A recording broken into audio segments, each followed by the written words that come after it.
etnike! Shqipëri etnike!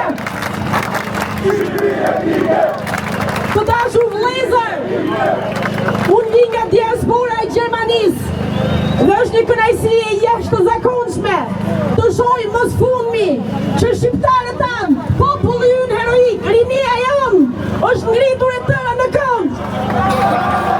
Respekt e jashtëzakonshëm. Dhe tashmë nuk dua, kisha përgatitur një fjalim, por dua thjesht ju përshëndes me vargjet e legjendës së penës Arben Dukës, i cili ka kushtuar një poemë madhështore Shqipërisë sonë, Shqipërisë re, Shqipërisë etnike, Shqipërisë europiane. Atere, Shqipëri etnike nuk e di këtë tremb.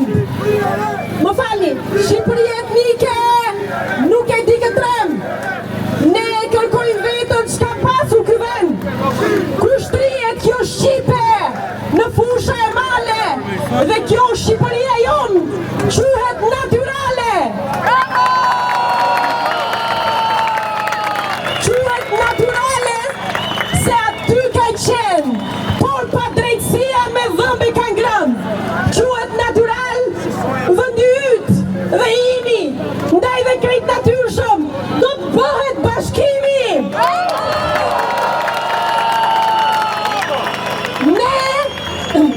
Ne e duam një të gjithë Shqipërinë.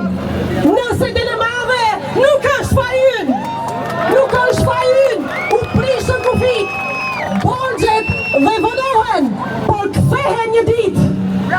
Ju, o popull, ju o rini, që do të merrni shtetin, natë e ditë kërkoni të na kthej borxhet Greku, Maqedoni, Greku, Maqedoni, edhe Mali i Zi, atë që ka qenë për herë Shqipëri. Është toka jonë, askush s'ta e fali, të kemi sa kishte Ismail Qemali. Na e kanë marrë me forcë ata që nxin faqen, ndaj edhe Ballkani kurse gjini paqen. Shteti që ka Shkupin me sajes është ngritur, por do ta marrim vend që ta është grabitur. S'mund të rri në këmbë një shtet i sajuar, ndaj ne me bashkim jemi të bekuar. Të gjithë, në fillim atje të ngrem kufin, pastaj bëjmë hall dhe për çabërin.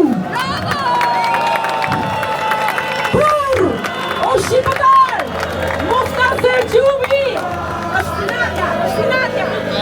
Finalja, kur o shqiptar, mos na zërgjumi. Bashkimi i kombit është minimumi. Duhet të ndryshojmë kufit të hartë, të drejtat kërkohen veç me zë të lartë, të gjithë në një zë, o sot, ose